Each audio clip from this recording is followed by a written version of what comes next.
Hello and welcome to Bytesize newscast number 13.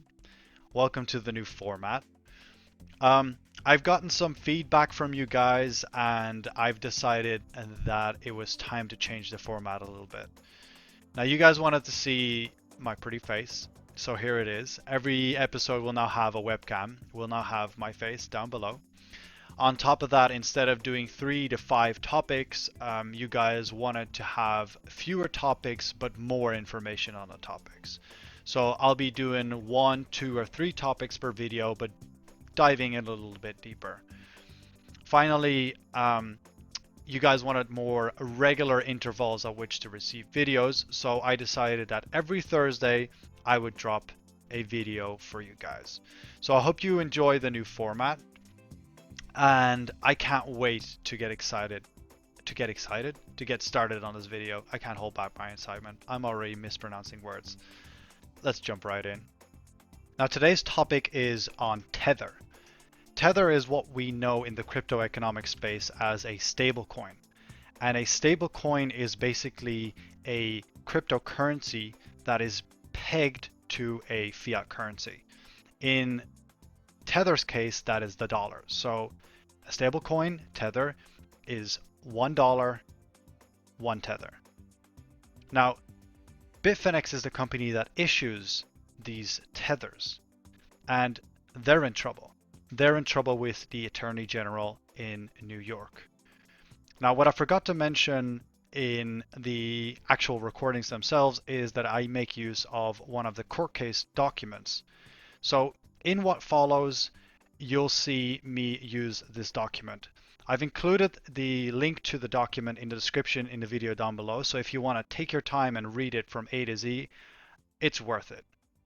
Anyways, like I said before, let's jump right in. I'm very excited, and I hope you guys enjoy the content very much. As you can see, this is the document from the Supreme Court of the State of New York, County of New York. It's by the Attorney General, and it's against a whole host of people. Ifinex, BF, etc. You can see it here. Throughout the document, I'll just be referring to them either as Tether or Bitfinex. Tether, the currency, and Bitfinex, the company.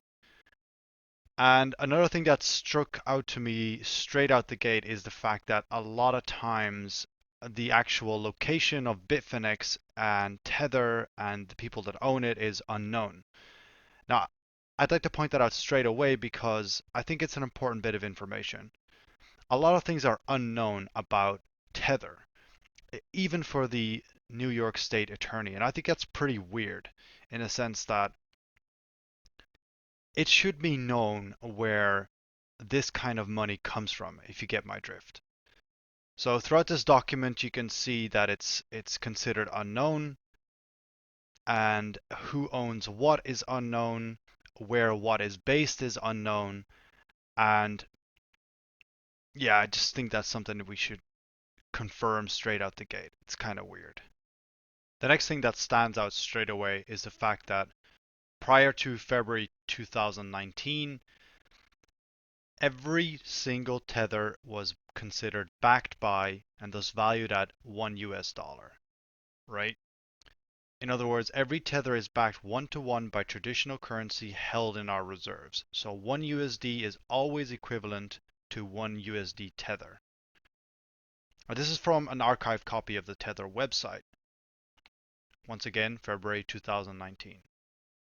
Now, by March 2019, Tether changed its disclosure, representing that every Tether is always 100% backed by our reserves, which include traditional currency and cash equivalents, and from time to time may include other assets and receivables from loans made by Tether to third parties, which may include affiliated entities, collectively reserves.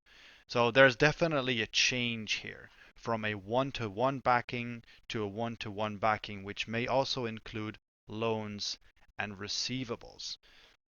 Very fishy. So the rest of this document is kind of split into two parts. The first part being the commencement of the AOG's investigation. So in 2018, the AOG, which is the Attorney General, started an investigation into Tether. They wanted to know where Tether was based and how it was backed up and how everything fit together. And the second part of this document is kind of a chronological, historical narrative of how this all developed.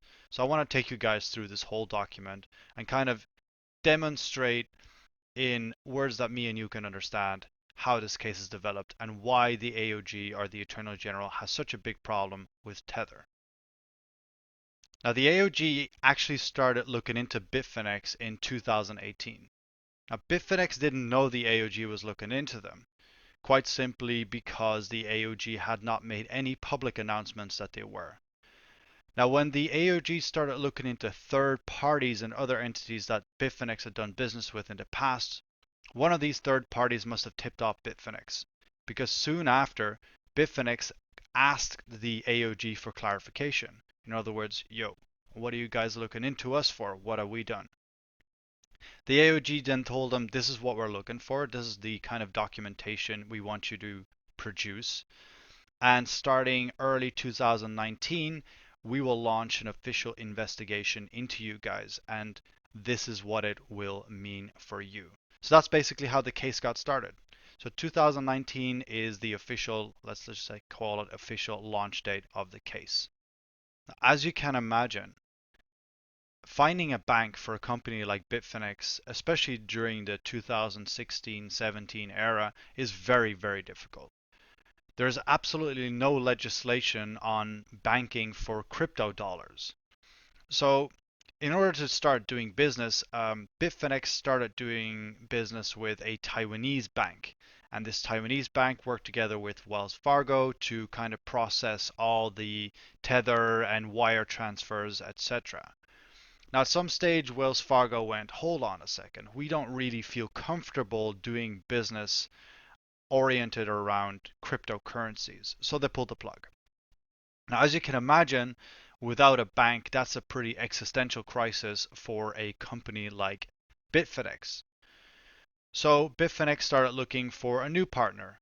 And in 2017, in September 2017, they found a great company in Puerto Rico, of all places, called Noble Bank Incorporated. Now, this may shock you, but the working together with Noble didn't quite work out. So in 2018, October 2018, Bitfinex ended the relationship. Now, Bitfinex actually, I'll get to that in a second, but Bitfinex has a past in Panama, and that's where they met their next bank, Deltec Bank and Trust Limited. Now, this seems to be the bank that they are still banking with, based in the Bahamas. And the reason I wanted to point out the Bahamas is because in 2014, long before they had any banking issues, that's where the people of Bitfinex met the people of Crypto Capital Corp. And that's where the plot thickens. The reason why Crypto Capital Corp was so important is due to the fact that Bitfinex had a very hard time finding banks. And throughout this whole ordeal, Crypto Capital was actually functioning as a payment processes provider for Bitfinex. Now, the trouble didn't really start with Crypto Capital Corp till 2018, when Bitfinex was actually starting to have trouble honoring a client's request to withdraw their money from a trading platform, simply because Crypto Capital Corp held almost all of Bitfinex's funds and refused to process payments. Now, what makes this document super interesting, and I'm going to zoom in a little bit, is because it actually contains discourse between Crypto Capital Corp and the senior Bitfinex executive called Merlin in this example. And I'm going to read out some of the stuff to you to give you a gist of how tense this relationship was in 2018. Hey Oz, sorry to bother you every day. Is there any way to move at least 100 million to either Bleep? We are seeing massive withdrawals and not able to face them anymore unless we can transfer some money out of crypto capital. I understand some funds are being held by Bleep, but what about the rest? Under normal circumstances, I wouldn't bother you. I never did so far, but this is quite a special situation and I need your help. Thanks. So what's happened here is in 2014, Bitfinex met Crypto Capital Corp, and Crypto Capital basically said, we'll be a payment provider for you. Now, after that period, Bitfinex tried to engage with several banks, but all the banking relationships went troubled, right? So over time, Crypto Capital started taking on more and more of the payment responsibility. Now, at some stage, Crypto Capital wasn't actually able to pay back any of Tether's outstanding payment processes, and when people started wanting their money back, there was some trouble. And as you can imagine, when people can't get their money back, rumors start to circulate. And rumors started to circulate that Bitfinex was actually insolvent.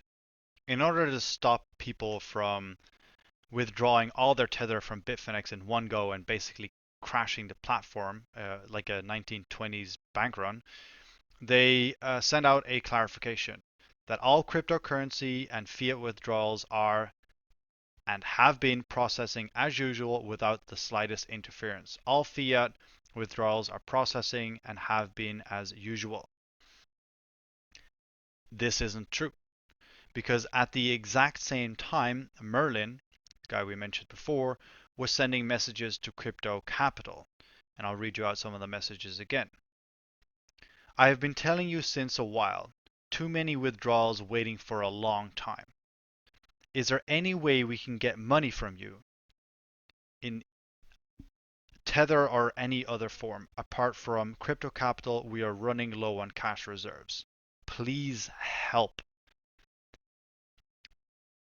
This is a response from Crypto Capital. I know we are following the banks. We post as many as we can and let them process as much as possible. But according to them, everything we push them makes them push back with account closure without reason. To which Merlin reacts, dozens of people are now waiting for a withdrawal out of Crypto Capital. So there's some sense of urgency here, and it doesn't correspond with the all crypto and fiat withdrawals are processing just fine. A few days later, Merlin once again contacted Crypto Capital, this time even more desperate.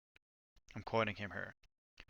Oz, I need urgently some funds, either Tether or USD. We need at least 100 million within the next week. The situation looks bad. We have more than 500 withdrawals pending and they keep coming in.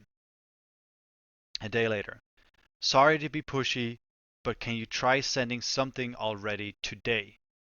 We have about 400 small wires pending. The total amount is only 5 million, but we have to send them out quickly. People are enraged. Later that day. Too much money is trapped with you, and we are currently walking on a very thin crust of ice. So you can clearly see desperation is mounting. Now, just when you think things can't get any worse, Merlin once again contacts Crypto Capital Corp, telling them, please update me about the situation. We have serious problems if we don't get some funds within this week. I think you should stop playing and tell me the truth about what's going on. I am not your enemy. I am here to help you, and I've been very patient so far. But you need to cut the crap and tell me what's going on. Now, the truth that Merlin's after is the rumors of the fact that an individual, aka the CEO, we'll learn that at a later stage, but I'll just spoil that for you guys now, has been arrested in Poland. And the Polish, Portuguese, and United States authorities have seized over $851 million from Crypto Capital. Now, short recap here. Bitfinex has had trouble banking, so they started working together with Crypto Capital, who is their payment processor. Over time, they being Bitfinex, has entitled or given crypto capital access to over $1 billion in funds. 851 million of those funds have been seized by the authorities. This is a big problem. And at this stage, Bitfinex is starting to become aware of the fact of how much of a terrible situation they're in. Now, through this terrible situation, Bitfinex wasn't even aware of the fact that the AOG was looking into them. And when Bitfinex announced that they would take out a $600 to $700 million line of credit against their reserves, the AOG went, hold on a second. We're already looking into you guys because we think you're fishy. Now you're taking out a line of credit, a reserve against your underlying cash reserves. Something really, really dodgy is going on. And this is when the AOG openly asked Bitfinex to clarify how exactly that loan was structured and how they were going to issue any kind of repayment for this loan. Obviously, Bitfinex did not want to comply with this requirement for documents because they would have to openly confess to the fact that $850 million were missing. And also they would have to demonstrate that they were taking out a line of credit against their cash reserves. Both of which are not very good for Bitfinex and Tether overall. Now, it doesn't say, I'm not saying that Bitfinex never complied to the AOG's requirements for documents. I'm just saying they didn't do it on time. Actually, what I am saying is that it happened 2 days after the line of credit crystallized. So when the line of credit went through, 2 days later, they complied with the AOG's requirements for documents and provided them with this here letter describing what had happened. Now, the conclusion of this is there's no mistake about it. Tethers are not one-on-one backed by dollars. It's undeniable. The question, however, remains how many dollars are backed up, or how many tethers even are backed up by how many dollars? What is this ratio and what does it look like? And this is kind of what the AOG wants to figure out and what the current case is all about. So what's the latest in this case? Well, as it stands, Bitfinex has produced more than 2.5 million documents to the state attorney. Just for a second, imagine being the person who has to look through all that. Anyways, they're still Bitfinex is still asking for more time, right? So if you, after 1 year of producing documents, still require more time to produce documents, to me personally, it feels like you're stalling. So in my opinion, the case is progressing, but it's progressing very slowly, and it looks to me like Bitfinex is stalling. So it's getting hard to fight for Bitfinex at this stage. So let's just presume for a second, as a mental exercise, that they're guilty. Guilty of taking out a loan, not having Tether backed up one-on-one by dollars, right? And let's just take the worst case scenario, and that is that everybody single-handedly loses faith in Tether and Tether just boom explodes. What would happen to the crypto economic space? Quite simply, I don't think a lot. Well, some stuff will happen, but I don't think it's going to be as draconic as a lot of people are saying, that the whole Bitcoin space will explode and nothing will be worth nothing anymore. I think it's actually going to be quite the opposite. And there's a twofold reason for that. One, I think when people move out of Tether, they're not going to move out of the crypto space. Instead, I think they're going to sell their Tethers and buy other assets. Bitcoin, Ethereum, other stablecoins.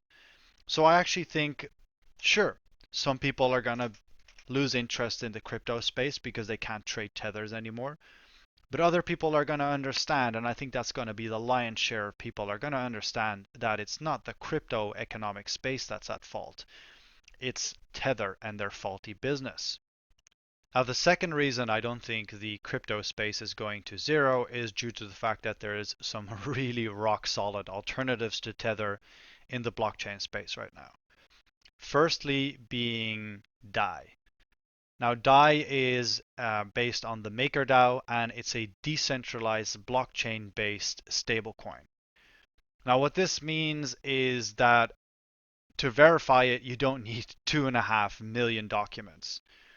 And given the fact that it's decentralized, you don't need some shady bank in Puerto Rico to do business.